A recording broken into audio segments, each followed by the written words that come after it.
السلام عليكم ورحمه الله وبركاته. ازيكم حبايبي، عاملين ايه؟ النهارده ان شاء الله اليوم ال 42 معانا في دوره الفراخ. طبعا زي ما انتم شايفين الجو قلب ازاي النهارده يا جماعه. فانا اول حاجه عملتها اني غيرت اللمبه البيضاء باللمبه الصفراء علشان تبقى مدفيه لهم المكان. طبعا انتوا عارفين ان انا شلت اللمبه الصفراء دي علشان هم كبروا ونفسهم كان مدفي المكان. لكن طبعا لما تحس ان الجو برد كده عليهم، لا يبقى لازم تدفي المكان علشان ما يتعبوش منك.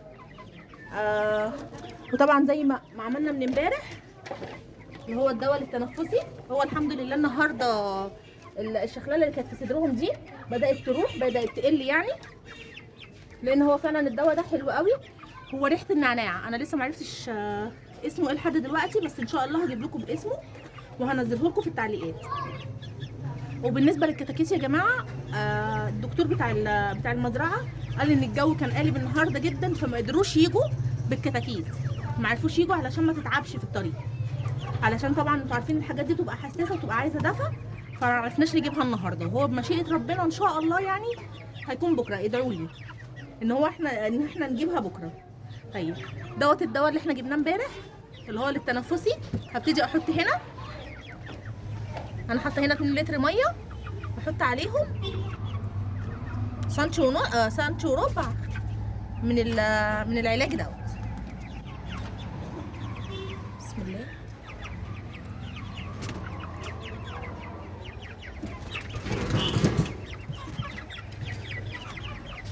بس حبايبي كده يبقى فاضل معانا 2 سنتي ونص من العلاج بكره وبعده، عشان العلاج ده هنستخدمه لمده 4 ايام. وهنحط في السقايه الصغيره اللي هي لتر، هنحط فيها نص معلقه كوميت صغيره، نص معلقه بالشكل ده كده. نحطها هنا وهنحط لهم الميه دي جوه، وهرجع نعمل مع بعض الاكل ونشوف هنخلط ايه النهارده مع بعض. دلوقتي حبايبي صلي على محمد. حطيت لهم الميه كده بالشكل ده. ودلوقتي هنا انا سلقت نص كيلو رز وسبته لما برد بالشكل ده حبايبي كده. وهحط عليه دول حوالي 4 ترغيفه مفرومين، هحطهم عليه.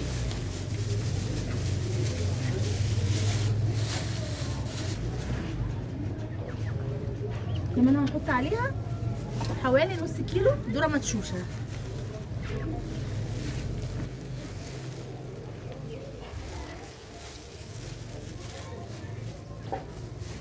هبتدي اقلب ده كله وبعدين نضيف العلف في الاخر.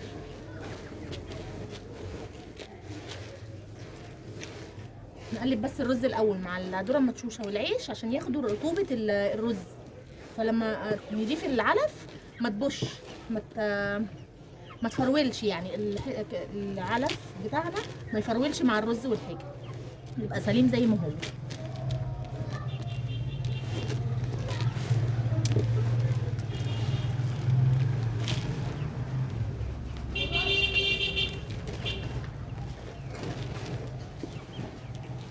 كده حبايبي اهو.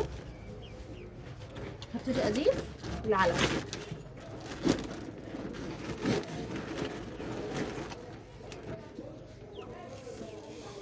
بالشكل ده. يبقى احنا حطينا حوالي نص كيلو رز ونص كيلو ذره مدشوشه واربع ترغيفه مفرومين وكيلو علف. طبعا هم مش هياكلوا كل ده مره واحده، انا بحط لهم في العلافات ولما بيخلص بملى لهم العلافات تاني.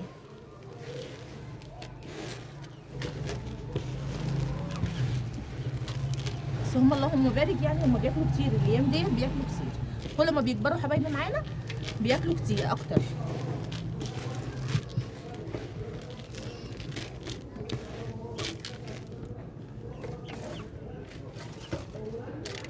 ابتدي املى العلافه كده.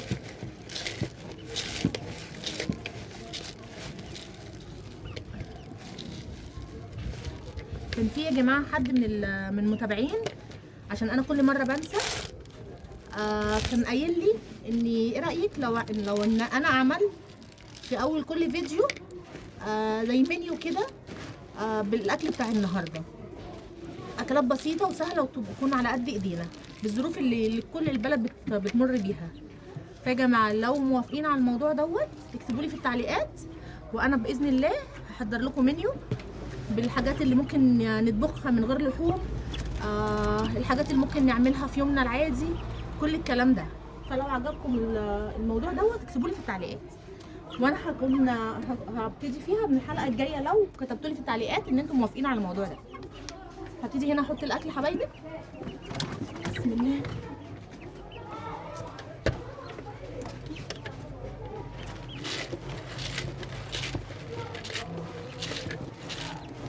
بعدين يا جماعه هو انا ليه مش شايفه تفاعل منكم على القناه زي الاول؟ يعني انا اول ما بدات انزل فيديوهات الفراخ دي كان في تفاعل اكتر من كده.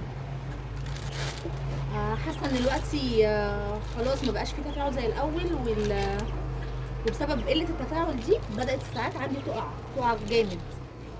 يعني انا بنزل في اليوم حوالي بال50 ساعه بسبب عدم التفاعل. فيا ريت يا جماعه اللي يخش يتفرج على الفيديو يدوس على اللايك بس علشان توصل لغيره، عشان يبقى فيه تفاعل على القناه، وعشان كمان تشجعوني ان انا اقدر انزل لكم فيديوهات. طبعا قبل ما نختم حلقتنا النهارده يا ريت ندعي كلنا لاخواتنا في سوريا بسبب الزلزال اللي حصل، وفي تركيا وكمان في بغداد. ربنا يتغمزهم بواسع رحمته. ودي كانت حلقتنا النهارده يا جماعه. فلو عجبتكم الحلقه فعلوا لي زر الجرس واشتركوا في القناه عشان يوصلكم كل جديد.